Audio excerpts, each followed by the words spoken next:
We do begin with Ian, now an extreme Category 4 hurricane. We did see some very mature aquariums pass, unfortunately, with this hurricane as well. So I was realistically hoping it would only last maybe 4 or 5 days of being without power. This lasted actually 2 weeks without power.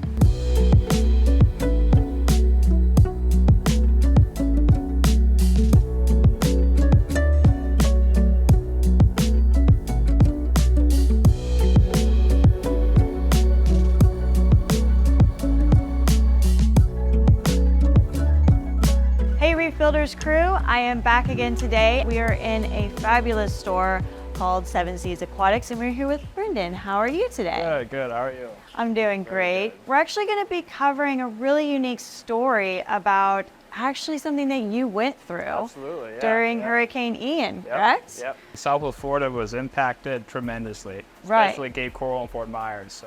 Tell me what you guys went through to prepare for it. So the biggest thing for us, I think, was ensuring that our livestock was gonna, get past this, whatever it could have been. So for us, the biggest problem would be power outages because we are not located in the flood zone. And for us, we had two 10,000-watt generators on hand that we pre-set up, so we could roll out once the hurricane had passed. We prepared all of our aquariums by having a designated system that we can just plug and play with extension cords directly into the generator, so everything was isolated, easy to manage, and making sure that our life support systems were running. And for us, that's going to be our main pumps in our filtration system, and then the isolated system here as well. For us, the biggest thing, again, was just ensuring that we had some sort of water movement for the first couple days. Photosynthesis wasn't going to play an issue at first, and then the next thing would be for us figuring out how we get power to all of our lighting systems as well. What was the timeline of it hits landfall and you guys are here? Are you home? Yeah, so for us, I was actually here with another partner of mine, Brandon. He's one of my great friends throughout, and we actually set up camp right here in the store. Oh, that was good. Yeah, so for us, so we could manage everything versus us being not near the store in case something did happen. I mean, trees were falling down on the road, so if I was at home, I could have possibly not even be able to get here. These were all variables that we didn't know about. We had a bed, we had, our couches pulled out, our TV, so we were ready for good snacks. We had good snacks, okay. And the refrigerators were stocked. So we lost power, I want to say right around like 8 o'clock in the evening. Oh, wow, okay. Yeah, so there was other homes and stuff around that we could see that still had power on, but in the industrial areas like these, they run on different power grids than personal homes that are just right adjacent from us. So for a long time, they still had power until they lost it, but we initially lost ours first, for sure, in this surrounding area. How much time did you prepare for things to be down? So generally speaking, on something like this, I was realistically hoping it would only last maybe 4 or 5 days of being without power. This lasted actually 2 weeks without being power, because the entire Cape Coral grid was affected. Almost every single electrical pole was knocked down. So it took LCACs and a whole bunch of linemen a long time to get all the power restored. But gratefully, they did it, and for what seemed like an impossible task, they did it relatively well. So we were consuming quite a bit of gas. To combat that, I only had enough gas for the first 3 to 4 days. I had about 250 gallons on hand.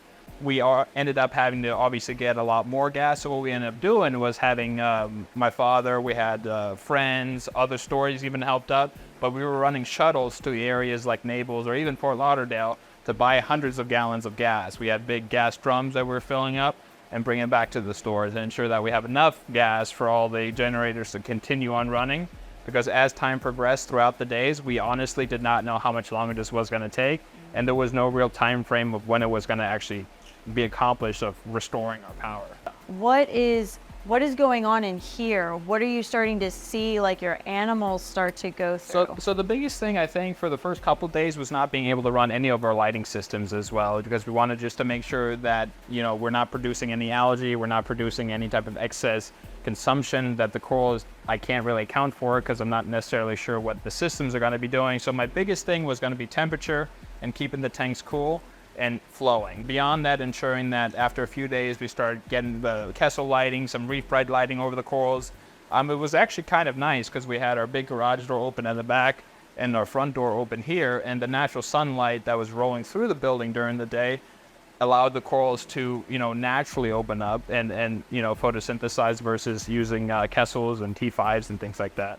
You also do maintenance. Yeah, absolutely, we do. Now, whenever you're doing maintenance, I'm sure that you guys also have a protocol that you teach your customers what you would like them to do or have in place absolutely. for these situations Yeah, as well. absolutely. The number one thing we recommend for any circumstance like this is having some sort of battery backup capabilities for your system itself. At the minimum. At the minimum, absolutely, yeah. Generators are always recommended, but there's a cost effectiveness of the actual, purchasing one, so those are sometimes not available. But battery backups, or even having some sort of oxygen, little bubbler like they use for fishing, that goes a long way, absolutely.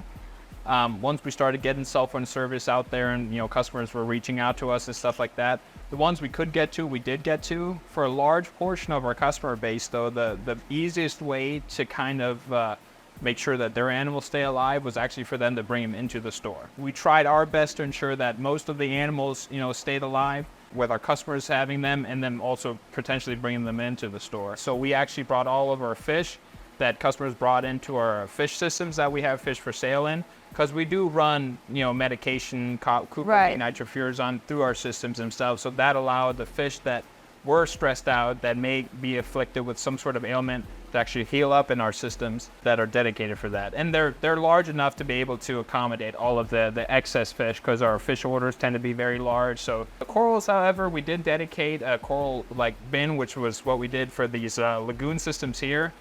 We had moved all of our corals out of there, and we had put all the customers' corals in these systems here right in the middle. Towards the last few days, once we started getting larger percentages of K coral powers back, then we could really kind of, okay, now it's getting, we're getting to the end of it. You're in the home stretch. Exactly, It's coming yeah, soon. Yeah, absolutely. We definitely had to acclimate all the corals back up to what it was before, because there's risk of bleaching and other things when we just go back to the full spectrum that we have. Right, because they're already stressed. Absolutely. They went through a total stressful event. Absolutely. Now you're going to try to, you don't want to force them to go back to their regular program, Yeah. but you've got to inch them into it took us about 3 weeks. Yeah. 3 weeks, 3 from weeks, 2 weeks down. A lot of water changes afterwards. We were monitoring our systems and ensuring that we don't have any cage swings, anything like that could detrimentally cause tissue loss. You guys put a massive amount of thought into design, making sure that you had things efficiently,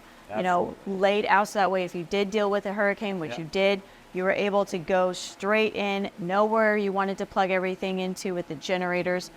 Walk me through how that process unveiled itself to you guys and how you did design this store. Because there is clearly a theme. There is definitely an artistic design for sure. Yeah, there's definitely the biggest part for myself in the design was really the inspiration that I had with the type of lifestyle that I want to live, or that I want to share with my friends and family, even my coworkers and peers, of having just a nicer atmosphere and upscale lifestyle of having that adjacent to the saltwater aquarium world. And that was the biggest thing, is because I never felt that the saltwater hobby was ever done justice enough, because all the stores you kind of feel like you would go into is always kind of dingy, it would smell, there's nothing exciting to it besides what might be in the tanks. All of this, I'm assuming, is definitely custom, because you've got not stencils, but more like a carving Sconces, type situation going on with the different animals that you have on top of your runners. This is actually how we label our raceways or our systems. Okay, so this is a system. There is a method to the madness for Okay. us. Is everything an independent system? How do all of these work? Do they communicate with each other? Our systems, I love water volume. So all the systems that we have are 1,000-gallon systems. We have 3 of them. Okay. And then the individual systems in the middle are 400 gallons each. But we have a centralized filtration room that we run all of our plumbing and piping to. So we have 3 individual systems running to 3 sumps. That gets pumped back in our adjacent rows. Thank you so much for having us out here. Reef Builders crew, I hope that you guys have really enjoyed this, because you have given so much wonderful information about how you guys walked us through that entire process of dealing with the hurricane. What would you tell everybody at home how would you urge them to prepare for a natural disaster like that? The biggest thing I think is ensuring that you have some sort of life support system that you can sustain your tank for a few days. Don't panic. You know, these things, they happen. The last thing you want to do is lose your cool and possibly do something that, you know, may hinder the tank. So ensure that you have a strategy, a plan, and just execute it. And then I think your systems will survive, just like they have done here. So. Do you have an e-commerce platform? You have social medias? Yeah, Tell everybody where they can come absolutely. check out your animals. You know, we have a website. You can find everything on there at sevenseasaquatics.com. We have an Instagram, same thing, Seven Seas Aquatics. We pop up relatively quick. Well, I hope that you guys enjoyed this Reef Builders crew. We'll get back to you guys another time. Thank you so much.